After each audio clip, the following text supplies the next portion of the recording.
자, 이번에는요, 너무나 기대되는 두 분의 조함. 저번에 두 분의 티키타카가 정말 대단했는데요. DB금융투자 문홍철 파트장님 모셔보도록 하겠습니다. 어서 오세요. 네, 안녕하세요. 네, 반갑습니다. 잘 지내셨죠? 네.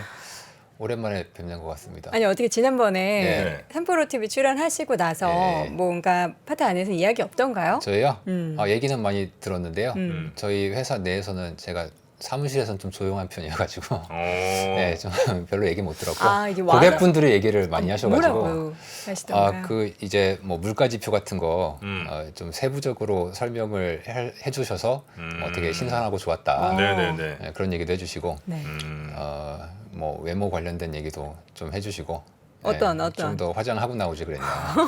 왜요? 지금도 충분히 잘 나오고 네. 계신데. 자, 좀 부끄러움을 제가 많이 타가지고 네. 그렇습니다.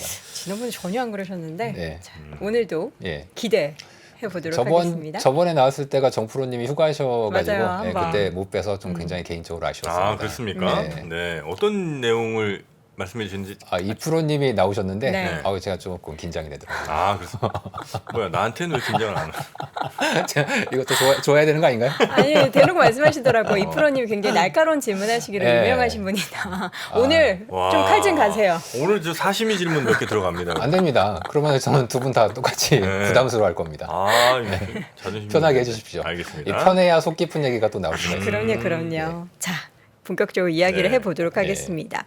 연준의 사실 피봇이라는 단어가 저는 네. 10월 한 중순까지 나왔을 때만 해도 네. 왜 이렇게 시장은 이렇게 설레발을 칠까, 왜 기대감을 가질까 했는데 네. 너무나 이제 그냥 연준의 대변인이라고 하시는 그 기자분의 트위터 네. 예. 그리고 나서의 기사 예. 이제는 약간 피봇 얘기가 수면 위로 올라와도 이거 좀 가능성 있겠다 싶은 구간에 와 있다고 생각해도 되는 건가요? 결론적으로 맞습니다. 네. 예, 맞습니다. 맞다. 그리고 이제 10월 중순에 그 피보팅 얘기가 나왔을 때의 상황을 잠깐 복기를 해드리면 네. 사실 이제 10월 초에 호주 중앙은행이 원래 다들 이제 50bp 올릴 걸로 알고 있었다가 그쵸.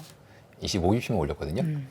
그때 이제 사람들이 조금 설레발을 쳤을 걸로 사람들이 생각을 했죠. 아니 뭐 호주 중앙은행이 뭐 25bp 올렸다고 그게 뭐가 중요해요. 근데 채권 시장에서는 그게 굉장히 중요합니다.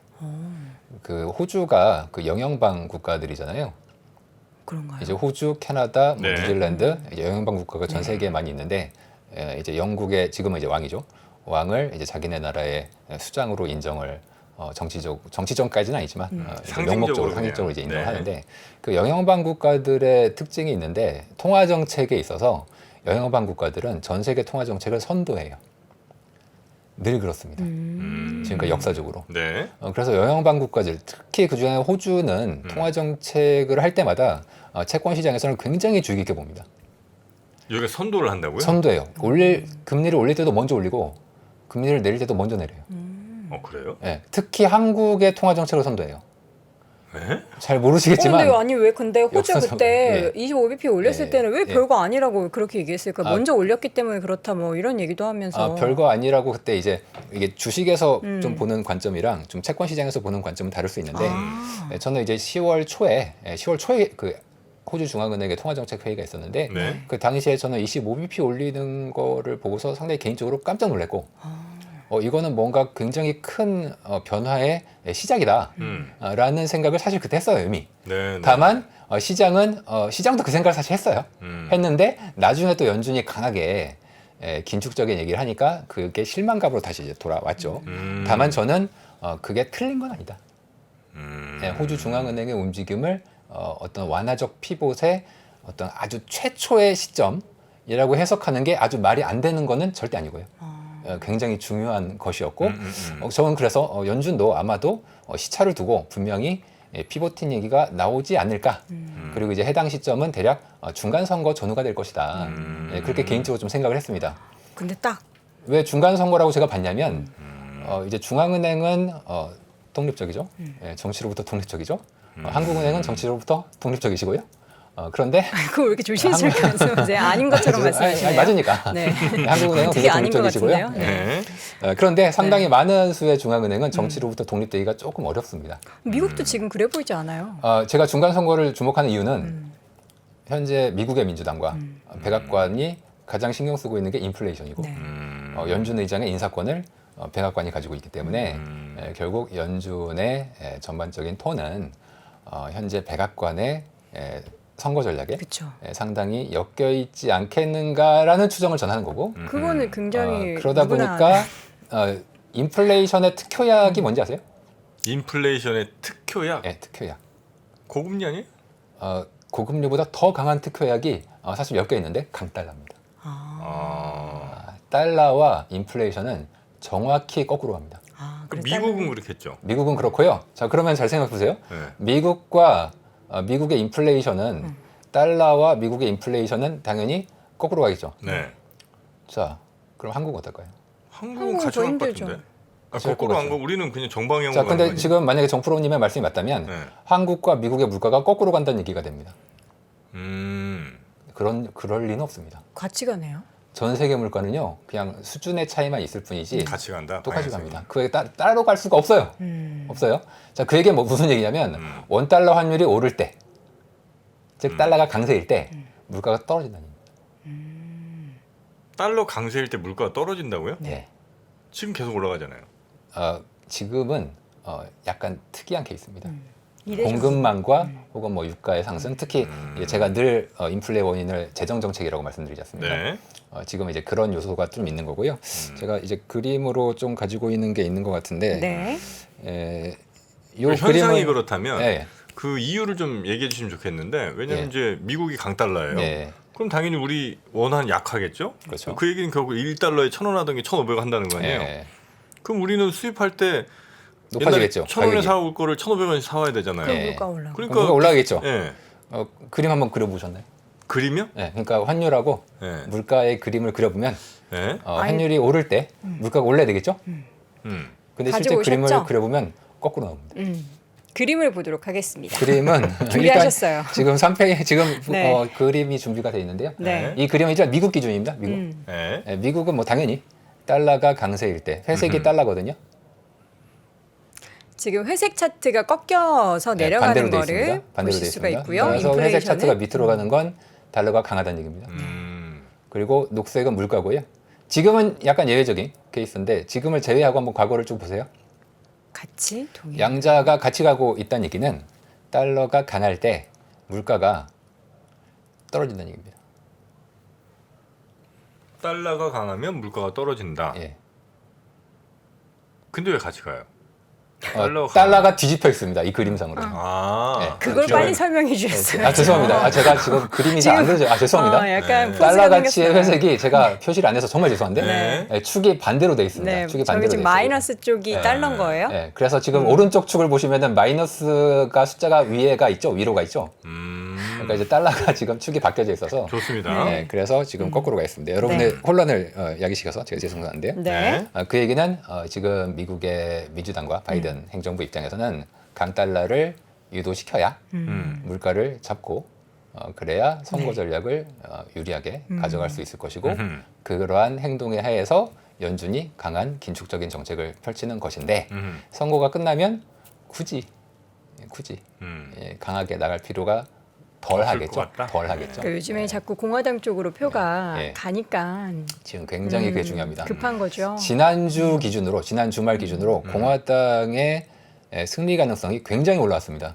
원래 하원은 그냥 공화당이 이길 것으로 대략 70% 이상 확률이 반영이 돼 있었어요. 네. 하지만 상원은 원래는 65% 이상의 확률로 민주당이 가져가는 것으로 지지난주까지 나왔었는데 이제는 지난주에 갑자기 공화당이 치고 올라왔어요. 현재는 대략 55대 45 정도로 공화당이 약간 열세로 바뀌었습니다. 지금 근데 이게 그 정치적인 거의 추세가 중요하지 않습니까? 그렇죠, 그렇죠. 근데 현 추세대로 가면 공화당이 상원까지 공화당이 가져가게 될 가능성이 있어요. 이게 아마 이번 중간 선거 이후에 굉장히 중요한 화두가 될 거고요. 관련돼서는 뭐 레임덕이 심해진다던가 재정 긴축 얘기가 나올 가능성이 굉장히 큽니다. 공화당이 지금 메카시 의원을 기준으로 해서 지금 부채 한도가 다 까먹었죠. 우리가 지금 미국의 부채 한도가 31조 달러거든요. 그 부채 한도까지 대략 한 6천억 달러가 남아 있습니다. 6천억 달러면 대략 한 2, 3개월이면 채우거든요. 누구의 부채 한도예요? 미국의 부채 한도. 미국 정부의? 예, 미국 정부에. 예. 미국 정부는 다른 그런 거 없는데 미국만 부채 한도라는 개념을 아, 쓰거든요. 법을 뭐 정해놨어요? 우리는 여기 이상 안 넘어간다. 예, 정해놨습니다. 어. 과거에 그 부채 한도 때문에 민주당이랑 공화당이랑 싸우다가 예. 정부가 셧다운된 케이스를 아마 기억을 하실 겁니다. 아, 그 연말 연초에 막 공무원들 저 월급 못 준다 월급 못 이런 주고 얘기 정부가 했던. 아무것도 안 하게 되고 선생님들 다 집에 가야 되는 그런 음. 상황이 있었는데 지금 그 정부 셧다운 가능성을 저는 선거 이후에 만약에 공화당이 집권을 하게 되면은 더 문제가 심해질 수 있다 그렇게 봅니다. 네. 네. 지금은 그럼 어쨌든 정치적인 이슈 때문에 피본 얘기가 수면 위로 올라온 건데 네. 실질적으로 그러면은 만약에 네. 중간 선거가 끝났는데 네. 민주당이 그 키를 못 쥐고 공화당이 졌단 말이죠. 예. 그래도 피봇에 대한 얘기는 계속 나오는 겁니까? 이게 아, 뭔가 시나리오가 막 달라질 것 그거는 같아요. 굉장히 좀 어려운 시나리오고요. 일단 재정에 대해서는 제가 방금 말씀드렸듯이 그렇게 갈 게 거의 확실한 것 같고요. 아니 물가랑 아까 그 달러 얘기는 끝났나요? 그 얘기는 계속 해야 되는데 중간에 딴 데로 샜네요. 그 얘기 왜 하다가 그 얘기가 왜냐면 이렇게 주제가 제가 죄송합니다. 어디까지 얘기했었죠? 아니 그러니까 그래서 달러 강하면 달러가 강하면 물가가 잡힌다. 잡히는데 네. 지금 그것까지는 이해했어요. 근데 선거 끝나고 나서는 선거 끝나고 뭐- 나서는 그 정도가 좀 완화가 될 수 있다는 거죠. 그러니까 왜냐면 달러가 선거 강하면 물가는 잡히는 건 이해했어요. 예. 우리는 왜? 우리는요. 이건 좀 복잡합니다만 강달러는 음. 전 세계적으로 수요 자체를 긴축시킵니다. 그럴 수 있겠죠. 긴축시킵니다. 자, 그럼 한국에서 수입 물가가 높아지는 게 클까요? 아니면 전 세계 수요가 망가져서 한국이 수출이 완전히 망가지고 한국 외국인들이 볼 때 한국의 매력도를 덜 느끼고 돈을 빼가고 원화가 약해지는 그리고 한국에 디플레가 와서 경기가 나빠질 거니까 수출도 안 되니까 그게 더 클까요? 두 번째 게 더 크겠죠. 수입 물가는 올라갈 수는 있습니다, 분명히. 그런데 전 세계 강달러와 원재재 가격이 달러와 원재재가 거꾸로 가는 거는 아시죠? 저요? 네. 저 정프로입니다. 예, 아시는구나. 예. 달러와 원재재 거꾸로 가요? 네. 거꾸로 가요? 자, 그러면 수입 물가는 오를 수 있어요. 오를 수 있죠. 근데 달러랑 원재재가 거꾸로 가면서 원재재 가격도 폭락하고 전 세계 수요는 강달러 하에서 굉장히 긴축됩니다. 수요 전체가 주니까 그러니까 나무 하나를 볼 거냐, 숲 전체를 볼 거냐인데 수입 물가가 환율이 올라서 수입 물가가 올라가는 건 나무죠. 나무 하나의 움직임이 있는데 우리가 이제 전체적인 세계 경제를 봤을 때 달러가 강해지면 전 세계 수요가 굉장히 망가지게 될 거고 원재재 가격도 떨어지게 되는데 숲 전체를 보면은 오히려 물가가 떨어지게 된다는 겁니다. 네. 그래서 오히려 오늘 제가 그림을 그러니까 우리나라뿐만 아니라 전 세계가 다 그렇다는 거네요. 네, 전 세계 다 그래서 보통은 이제 환율이 올라가면은 물가가 오르고 그에 따라서 우리나라도 기준금리를 많이 올려야 된다 이런 얘기들을 많이들 하지 않습니까? 뉴스에 다 그렇게 나와요. 실제 네. 한국은행에서도 그렇게 얘기하고 있습니다. 근데 이제 그거는 나무를 봤을 때 다른 모든 조건이 일정할 때 환율이 혼자 쳤어요. 다른 모든 조건이 일정한데 환율이 혼자 쳤어요. 그럼 당연히 수입 물가가 올라가고 물가가 올라갑니다. 그런데 경제에 있는 모든 변수는 복잡계로서 서로 의존적인 관계를 가지고 있기 때문에 다른 모든 조건이 일정하다는 가정 자체가 틀린 거예요. 가정이 틀렸는데 결론이 맞을 수가 없겠죠. 하지만 모든 논문이나 우리가 과학적인 분석을 할 때는 반드시 다른 변수를 통제하면서 논문을 쓰게 돼 있습니다. 그게 과학이지 않습니까? 따라서 현실과 우리가 경제 논문에서 보는 것은 그리고 우리가 상식적으로 아는 것은 굉장히 반대로 흘러갈 수가 있는 겁니다. 실제로 그럼 우리나라 물가도 이렇게 그려보면 달러랑 반비례합니까? 네. 지금까지 역사적으로 보면. 예. 단 예외가 뭐 지금 좀 예외죠. 지금 좀 예외고 네. 이전에 예외가 있었어요.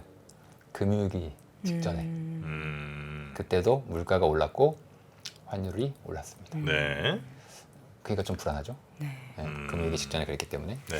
자, 그렇다면 이런 상황 속에서 어쨌든 선거, 중간 선거가 끝나고 나면은 강달러의 뭔가 미국의 기조가 조금 둔화될 수도 있다. 그러면은 네. 다시 물가에 뭔가 튀는 현상이 발생할 수도 있는 걸 우리가 염두에 둬야 되나요? 염두에 두셔야 될 거는 같은데 그 질문의 전제로서 물가의 원인이 무엇이냐를 우리가 먼저 알아야 되겠죠. 네. 즉 기준금리를 인상하는 긴축적 기조의 피봇이 온다. 네. 그렇다면 우리가 물가의 원인을 무엇으로 규정하느냐? 예를 들어서 우리가 물가의 원인을 뭐 공급망이라고 하겠습니다. 그냥 뭐 공급망이라고 한다면 공급망이라는 건 기준금리를 올리든 말든 공급망이 변하지 않지 않습니까? 공급망이 변하진 않는다. 공급망에 대한 뭐 어떤 병목 현상이 있었다고 쳐요.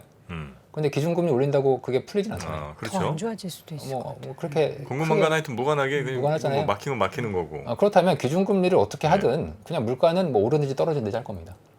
그렇겠죠? 자, 그래서 물가의 원인을 우리가 예를 들어서 수요라고 하겠습니다. 수요가 너무 강해서 사람들이 뭐 미친 듯이 이거 사실게요. 사재껴요. 그러면은 금리를 올리면 이게 줄거든요. 그러면은 효과가 있겠죠. 네. 그리고 만약에 금리를 이제 수요가 너무 좋은데 거기서 금리를 안 올려. 그러면은 인플레가 또 오겠죠. 그럴 때는 이제 기준금리 정책이 중요하게 되겠죠. 그래서 향후에 이제 앵커님이 말씀하셨듯이 네. 향후에 연준의 피보팅이 왔을 때 인플레가 다시 올 거냐 이거에 대한 질문을 하기 위해선 우선 인플레의 원인이 뭐냐를 먼저 우리가 밝혀낼 필요가 뭐에 있습니다. 의한 인플레냐? 이걸 이제 정확히 봐야 된다는 거죠. 그렇죠. 지금은 그러면 우리가 뭐 인플레 원인도 여러 가지 이야기하잖아요. 네. 뭐 유가 얘기도 했고 예. 집값 얘기도 했고 예. 뭐 또 뭐 있죠? 뭐 공급망도 있을 거고. 네. 제가 전에도 한번 나와서 정프로님한테 말씀드렸는데 네. 물가의 원인이 뭘까요? 음. 라고 했을 때 저는 그때 모든 사람들이 얘기하지 않는 재정정책이라고 말씀드렸습니다. 아, 돈 푼다. 돈을 풀어서. 재정정책. 네, 재정정책에 대해서 지금 미국의 민주당은 이 재정정책에 엄청난 지출을 승인한 원죄가 있습니다. 지금 민주당 내에서 가장 피하고 싶은 엄청난 치부예요. 말을 안 해요. 반면에 공화당은 이걸 가지고 계속 공격하고 있습니다. 그리고 이게 지난주에 왜 공화당 지지율이 올라갔을까요? 지난주에 있었던 여러 가지 사건 중에서 공화당 지지율을 올릴 수 있었던 그렇게 급등시켰던 굉장히 큰 재료가 하나 있었습니다. 뭐였죠? 영국의 트러스 총리가 사임을 했죠. 네. 왜냐? 재정 지출을 크게 하겠다고 했다가 그게 시장에 발작을 가져왔고 결국 44일 만에 사임을. 퇴임했어요. 네. 이 사건이 굉장히 상징적인 사건입니다. 민주당 쪽에는. 왜냐하면 재정 지출을 하겠다고 이게 뭐 보수냐 뭐 진보냐를 떠나서 재정 지출을 대규모로 하겠다는 것에 대해서 사실 우리는 재정 지출에 대해서 그렇게 깊이 생각을 못 하고 있지 않습니까? 하지만 채권 시장에서는 암묵적으로 인플레의 근본 원인이라는 것은 재정 지출이고 이 재정 지출을 지금 이 상황에서 하겠다는 건 아예 근본 개념을 상실하겠다는 얘기랑 똑같은 거기 때문에 마치 영국의 금융시장을 신흥국처럼 만들어버린 겁니다. 벌을 준 거죠, 일종의 벌을. 그렇다면 이거를 본 전 세계의 정치인들은 무슨 생각할까요? 혹은 국민들은 야, 이거 재정 지출하면 인플레 오고 결국 저꼴 나는구나. 그러면 우리가 이번에 선거를 어떻게 해야 될까라는 생각을 하게 될 것이고 그것이 아마 이번에 단 한 주 만에 공화당의 지지율이 급등하게 된 배경이 있지 않을까라고 저는 추정합니다. 방금 톤 아주 감동적이었습니다. 그런가요? 예, 살짝 꺾어가면서. 예. 이건 뭐 우리 오늘 방송의 하이라이트 부분인 모양인데 여기가. 그게 앞으로 미국의 재정 정책에 굉장히 중요한 역할을 할 거고 그쵸. 제가 이제 아까 말씀드렸듯이 연준이 다시 완화적 피봇하면 인플레 또 오겠네요? 라고 물어보셨지 않습니까? 네. 가능성이 없지 않으나 저는 그 원인을 재정 정책으로 보고 있기 때문에 아닐 가능성이 있다. 근데 재정은 트럼프 때도 엄청 풀었잖아요. 트럼프 때에 풀었던 양과는 비교가 안 됩니다. 제가 비교를 해드리자면 네. 미국이 2020년과 21년에 2년 동안 푼 돈이 미국의 전체 GDP의 25%를 풀었습니다. 트럼프 때는 그 정도는 아니었어요. 트럼프뿐만 아니라 그 전에 그렇게 푼 적이 없어요. 그 전에 언제 그렇게 비스무리하게 푼 적이 있었냐면 2차 세계대전 때 전쟁을 양면 전쟁을 했죠. 태평양과 유럽에서. 그때 미국이 6년 동안 푼 돈이 GDP의 대략 한 25% 됩니다. 근데 지금은 딱 2년 동안에 GDP의 25%를 풀었어요. 그러니까 2차 세계대전에 대략 3배의 속도로 푼 거예요. 그런데 그 이 푼 거에 가장 중요한 트리거가 됐던 게 다들 잊어버리셨겠지만 21년 1월에 작년 1월이죠. 그때 중요한 사건이 있었습니다.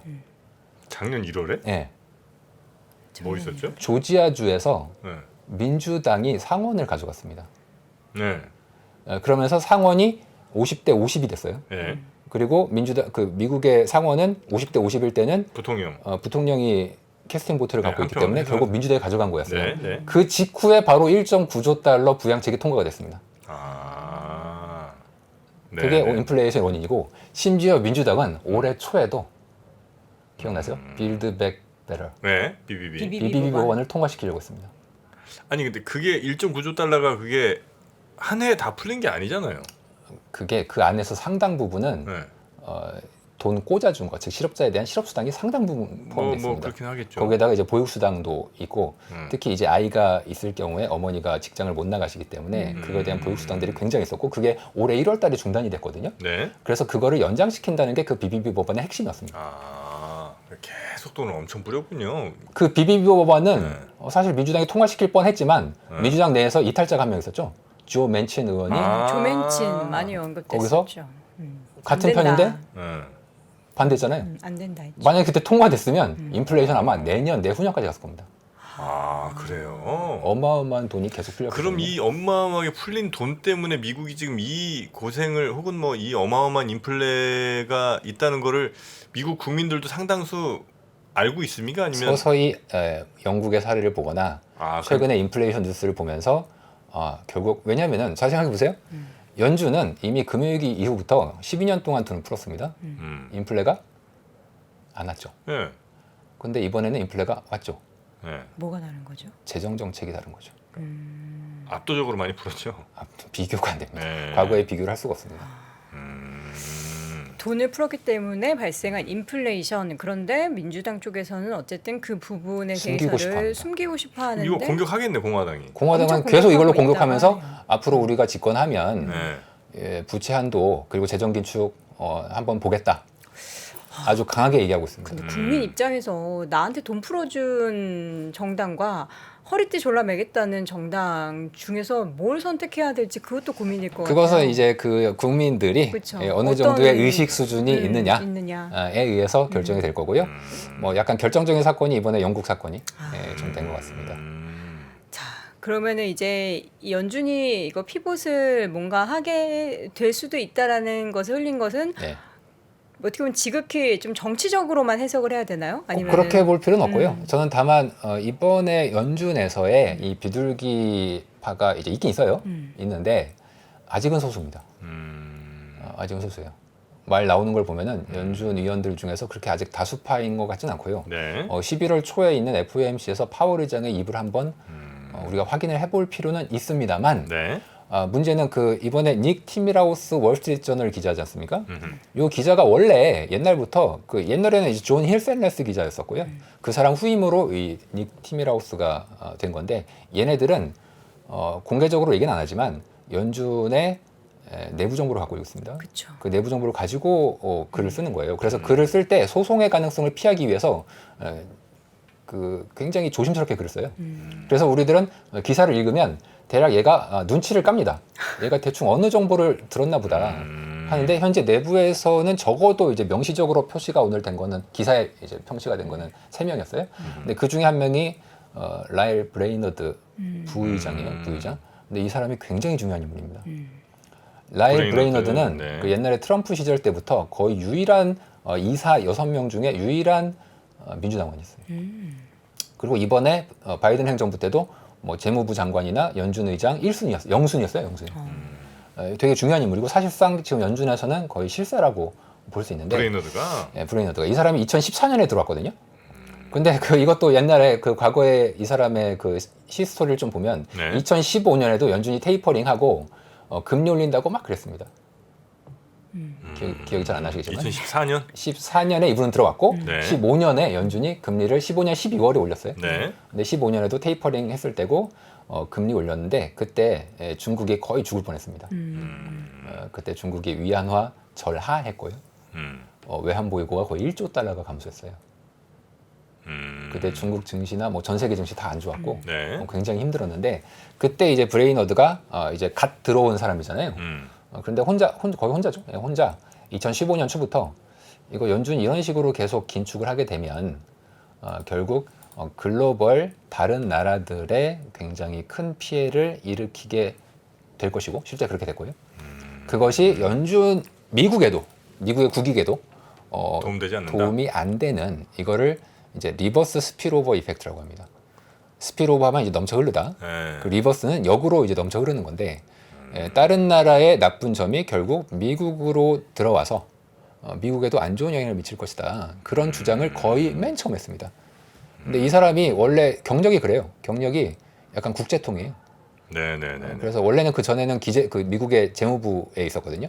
재무부에서 그 전에 사실은 그 유럽의 재정 위기가 있었어요. 네. 그때 유럽 재정 위기 때 이 사람이 이 라이엘 브레이너드 지금 부의장이 그때 그 미국 대표로 유럽 재정 위기 해결하는데 상당히 큰 도움을 줬는데 그 말은 이 사람은 전 세계를 잘 보고 있다는 얘기입니다. 뭔가 상황을. 근데 이 사람이 뭔가를 흘려서 네. 연준의 피보팅에 대한 기사를 흘렸다는 것은 두 가지로 해석이 됩니다. 첫 번째는 이제 연준 피보팅하면 사람들이 좀 좋아하잖아요. 연준 이제 금리 좀 덜 올리는 거 아닌가? 네네네. 그렇게 해서 좋아질 수도 있는데 정반대로 굉장히 위기 상황일 수도 있다는 얘기입니다. 뭔가 본 거예요. 뭔가. 그리고 얼마나 제가 안 그날 좋은데. 사실 그 굉장히 등골을 싸늘했던 게 토요일이었죠. 지난주 토요일. 우리나라 시간으로는 지난주 토요일이었고 네. 미국 시장으로는 이제 금요일이시죠. 금요일이었는데 제가 그날 등골이 싸늘했던 게 그날 뭐 우리나라에는 나왔는지 모르겠지만 엔달러 시장이 크게 움직였습니다. 맞아요. 등골은 보통 오싹하지 않나요? 아 죄송합니다. 보통 뭐 어디가 간담이 서늘하다고 하죠? 서늘하죠. 간담이 서늘하다고 하죠. 죄송합니다. 그럴 아 수도 역시 있죠. 지적하시는 게 아, 네, 네. 사심입니다 오늘. 아 제가 말 조심해야 되겠습니다. 네, 그날 한 등골이 11시에 일본 쪽에서 엄청 개입 그날 이제 갑자기 했죠. 10시 반, 그러니까 미국 시간 10시 반에 네. 그러니까 미국 오전장에 개입을 했는데 그때 일본은 잠잘 시간이거든요. 네. 원래 일본이 그때 개입을 안 합니다. 근데 갑자기 말도 일본은 없이 원래 도쿄 시장에서 개입을 해요. 음. 그런데 이번에 개입하는 자금이 지난 9월 달 말에 개입했던 자금의 거의 2배 가까이 개입을 했습니다. 50조? 대략 300억 달러 정도 이상 쏜 것으로 추정이 되는데 네. 왜 미국장에서 개입했냐? 이게 저는 제일 신기했어요. 원래 그렇게 안 하거든요. 그리고 일본은 또 하나 되게 중요한 게 일본은 반드시 외환시장 개입할 때 미국 재무부와 협의합니다. 네. 그때 미국 재무부가 뭐라고 대답하는가가 되게 중요해요.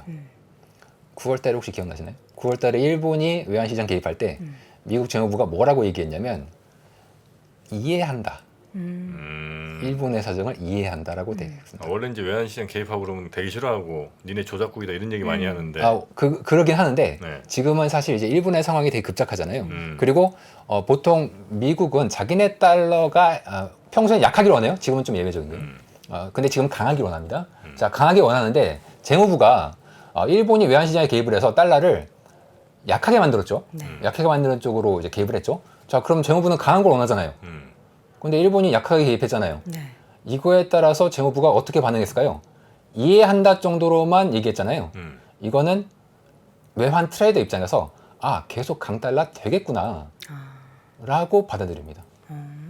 왜냐하면 미국이 지지한다라고 안 했죠. 이해한다. 이게 되게 중요합니다. 그 말의 한마디에 따라서 그 방향성을 가늠을 하시는군요. 그래서 외환 트레이더들은 계속 엔을 팔아도 돼요. 이해한다면. 지지한다면 이때 생각을 많이 해봐야 됩니다. 지지한다? 뭔가 도와줄 것 같아서. 이거는 미국이 국익상 강달러를 싫어하나라고 생각을 깊이 해야 되고 내 포지션을 접든지 말든지 해야 됩니다. 아예 접을 때는 미국이 공조 개입을 하는 경우가 꽤 있어요. BOJ랑 공조 개입하면 내 포지션 다 바꿔야 됩니다. 근데 9월 달 말에는 분명히 미국이 이거에 대해서 이해한다. 이거는 지지 안 한다는 얘기잖아요. 이번엔 뭐라 그랬어요? 이번이 중요합니다. 이번에 왜 그러니 너? 혹시 오늘 새벽 뉴스 보셨나요? 못 봤어요. 뭐라 그랬어요? 오늘 새벽에 옐런 재무장관이 네. 미국 증권업 협회에서 포럼으로 참석해서 얘기를 했는데 네. 그때 기자들이 물어봤습니다. 일본이 지난주 금요일에 외환시장에서 그것도 미국장에서 들어왔잖아요. 이거는 반드시 미국 재무부와 협의가 있어야 돼요. 그리고 강력한 뭔가가 교감이 있어야지 할 수 있는 짓입니다. 네. 따라서 기자들이 이건 굉장히 중요한 사건이기 때문에 미국의 그 트레이더들도 당연히 똑같겠죠. 트레이더들도 이제 굉장히 궁금했겠죠. 네. 이거 미국이 도대체 이거 어떻게 생각하고 있지? 게다가 하필 그날 월스트리트저널에서 그런 뉴스가 나왔어요. 연준의 피봇에 대한 뉴스가 나왔어. 그러면 트레이더 입장에서 재무부의 의중도 정말 그런지 아주 정확하게 확인을 해봐야 됩니다. 네. 제가 아까 파월 의장 얘기를 한번 들어봐야 된다고 말씀드렸죠. 아직 연준의 피봇이 저는 그럴 가능성이 있다고 보지만 아직 확실하지 않다. 왜냐? 네네. 오늘 새벽에 옐런 의장이 옐런 재무장관이 뭐라고 얘기했냐면 야마돈다? 외교적으로 그런 얘기는 쓰지 않습니다. 그렇습니까? 거의 비슷한 톤의 얘기를 했습니다. 아. 뭐라고 했냐면 자신은 통보받은 게 없다라고. 그러니까 했습니다. 나 들은 게 없어. 이건 굉장히 중요한 의미입니다. 그 어떤 의미야? 이거는 나 들은 게 야마돈다는 없어. 얘기랑 거의 똑같은 얘기입니다. 그래요? 네. 일본 개입에 대해 들은 바 없다. 네. 과거 일본이 개입을 공개했을 때는 과도한 환율 변동에 대한 우려 때문이 어때 이게 무슨 말이죠? 그러니까 이런 그때는 말은- 그럴 만한 이유가 있었고 자신들은 미국은 입장에서 그때는 지원을 했었는데 지금은 나는 들은 바가 들은 못 바가 없다. 들었어. 자, 뭘까요? 못 들었어. 네. 제가 그래서 아직도 보수적인 겁니다. 아니 뭐예요? 이거는 미국이 여전히 강달러, 적어도 재무부는 강달러를 여전히 원할 수 있다는 얘기입니다. 아 너네가 뭘 어떤 짓을 하던 우리는 신경 안 쓰고 강달러 밀고 가 이거예요? 그러나 아마 중간 선거 끝나면 옐런은 경질될 가능성이 있어요. 옐런이? 네. 왜요? 지금 미국 정치권에서는 그렇게 얘기가 나오고 있습니다. 오. 경질될 가능성이 있어서 이미 뭐 나가는 마당에 나 몰라. 굳이 나 몰라. 이게 뭐 그런 걸 수도 있고. 안 몰라. 그래서 제가 아직은 그러니까 연준의 피보팅에 대해서 저는 분명히 가능성이 높다라고 보면서도 아직 재무부의 태도로는 이게 확실하게 제가 확인이 안 돼 있는 상태이기 때문에 들은 바 없다. 좀 더 지켜봐야 될 것 같습니다. 아니면 이게 일본에 약간 경고를 주는 걸 수도 있습니까? 그러면은 더더욱 큰 문제인 거죠. 네. 더더욱 미국이 강달러를 여전히 원한다는 것이니까 네. 연준의 피보팅을 기대하기가 아직은 어려운 겁니다. 들은 바 없다. 아 뭔가 이 시나리오 자체가 너무 또 이야기를 흥미진진하게 해주시니까. 근데 일본이 그런 걸 할 때 미국의 양해를 구하지 않을 가능성은 사실 없잖아요. 그럴 가능성 은 절대 없습니다. 그죠? 일본은 그런 나라입니다. 그렇죠. 그러니까 분명히 얘기를 했을 텐데 그렇다고 재무장관이 모를 리는 더더욱 없을 거고. 그래서 제가 소설을 써보기로는 네. 이미 9월 달에 일본은 빈정이 상했어. 일본이 예. 이해한다라고 예. 해서 좀 지지 좀 해줄 것이지. 지금 우리 지금 미치겠는데. 일본이 그랬다고요? 아니, 그러니까 일본은 빈정이 상한 거죠. 속으로. 겉으로 얘기 안 했지만. 삐졌어. 일본인들의 그런 특징이 있죠. 그 혼내와 다테마이가 있지 않습니까? 그러니까 이제 혼내는 삐졌어. 다테마이 겉모습은 뭐 괜찮아. 뭐. 약간 우리는- 야매때 지금. 예? 뭐라고요? 야매때 야매때라고 무다사이. 전 모릅니다. 무슨 말인지. 혼돈이. 아니, 전 무슨 말인지 잘 모르겠습니다. 정말. 스미마셍. 스미마셍. 어쨌든 일본이 이런 스탠스를 취한 게 어떤 메시지로 우리가 해석을 해야 저는 되는 그래서 거예요? 일본이 9월 달에 한번 굉장히 미국에게 섭섭했다. 섭섭했다. 좀 지지해 주기를 바랬는데 그래서 이번에는 그냥 미국장에서 대놓고 개입을 왕창 하면 약간 미국을 연맥일 수가 있거든요. 니네 한번 이따이 해봐라 이런 거네. 미국장에서 해버리니까. 그거를. 이따이요. 예. 그랬더니 했더니 이제 미국 입장에서는 그럼 미국도 빡치죠. 빡치죠. 왜 오늘 단어 선택 왜 이러세요, 다들? 자, 우리 언어 순화합시다. 죄송합니다. 예, 우리는 그래서 대한민국 미국이 공산입니다. 화가 네. 미국 재무부도 좀 화가 났다. 그쵸. 네. 그리고 사실 일본 입장에서도 그럴 만한 게 네. 일단 자기가 기분 나쁜 것도 있지만 저거 이거 돌아가는 판세 보니까 이거 민주당이 끝났어. 뭐 옐런 이제 끝났어. 옐런도. 그러면 한번 이제 개겨볼 건덕지가 있죠. 아니 그래서 저희가 이제 시간이 없으니까 네. 우리 파트장님 네. 딱 정리를 해주시죠. 예. 그래서 지금 피본 얘기 나오는 거 나오는 건 네. 분명히 의미가 있습니다. 의미가 있고요. 이미 호주가 보여줬고요. 네. 다만 파월 의장의 말을 제대로 한번 확인해 보자. 파월 의장의 말의 확인은 FOMC 11월 2일, 2일에 1일인가 있는 3일인가 있을 겁니다. 거기서 어떤 스탠스로 얘기를 일주일 해야지 남았네. 좋은 거죠? 그때 이미 우리는 75bp 인상을 다 알고 있지 않습니까? 네. 파월 의장이 뭐 명시적으로 얘기는 안 하겠지만 금리를 뭐 과도하게 올릴 것에 대한 역효과, 그러니까 득과실을 고려해봤을 때 너무 과도한 긴축이 나올 경우에 대한 이 역효과가 우려가 된다.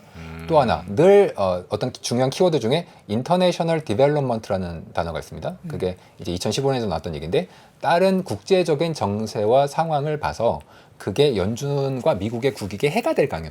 네. 그 이제 인터내셔널 디벨롭먼트를 우리가 보겠다 이런 얘기를 하거든요. 뭐 이런 얘기가 나오면 지금 사실 뭐 영국을 비롯해서 뭐 한국도 좀 힘든 상황이지 않습니까? 네. 이런 이제 부정적인 효과가 미국에도 부정적인 효과를 만들어낼 때, 이럴 때는 우리가 중요한 단어로서 받아들여줄 필요가 있고요. 네. 뭐 중립적으로만 나와도 나쁘지 않다. 사람들은 대충 월스트리트저널의 톤을 보고서 얘네들이 일종의 피보팅 준비를 하고 있는 게 아니겠는가라는 생각을 할 수 있습니다. 네. 지금 민주당이 돈 풀었다는 얘기가 나올 때 사실 채팅창을 계속 달궜던 얘기가 우리나라에서 이제 50조를 예. 이번에 한다고 했잖아요. 예. 그래서 그것 때문에 또 걱정이 된다고 그거는 하는데 약간 오해가 있으시고요. 이제 돈이 나올 수 있는 구멍, 그러니까 돈이 어디서 나올 수 있냐, 네. 새로 창출될 수 있냐. 네. 창출되는 방식은 중앙은행이 푸는 케이스, 네.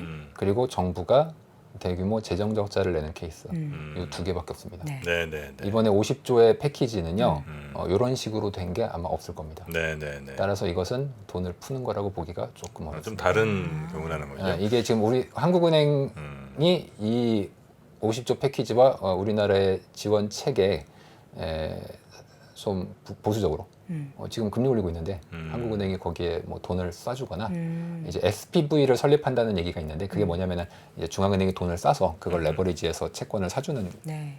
건데 이게 사실 되게 안정을 시키는 데는 좋은데 한국은행 입장에서는 돈을 푸는 게 돼요. 그래서 요거는 지금 한국은행이 하지 않아서 이제 여러분들이 뭐 그거에 대해서 좀 오해가 있으신데 50조 돈 푸는 거 아니냐? 돈 푸는 게 되려면 한국은행이 돈을 풀거나 정부가 부채를 많이 내서 네네네. 재정 적자를 내거나 요렇게 해야 돈이 풀리는 거기 때문에 네. 네, 그거에 대해서는 조금 오해가 네. 있으신 것 물론 이제 같습니다. 채권 시장 굉장히 혼란은 좀 있습니다만 예. 그냥 돈 푸는 것과는 조금 이제 느낌 다른 조금 거라는 다른 거죠. 겁니다. 네. 네. 자, 오늘 우리 DB금융투자의 문홍철 파트장님과 함께 아주 또 신선한 이분은 나오실 때마다 굉장히 자주 나오셨으면 좋겠어요. 죄송합니다. 음. 다음에 더 한번 자주 또, 오겠습니다. 네. 네, 시간 좀 맞춰봐요 우리. 알겠습니다. 예. 네, 오늘 대단히 고맙습니다. 네, 감사합니다. 예. 고맙습니다.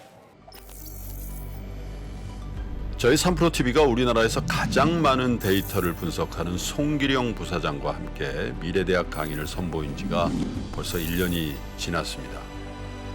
대기업의 임원진들과 기관의 큰 프로젝트로만 제공되던 깊이 있는 통찰을 최초로 온라인을 통해서 공개했었는데요. 여러분들이 보내주신 다양한 피드백을 바탕으로 한층 더 업그레이드해서 다시 돌아왔습니다. 3프로TV 미래대학 확장판. 현상은 벌어진 거고 함의는 그 안에 들어있는 이유란 말이죠. 예측 그러시던데요. 예측이 아니라 이해입니다. 그렇게 가게 돼 있어요. 누구보다 먼저 사회 변화를 포착하고 자신만의 전략을 수립하시는 귀한 시간이 되실 겁니다.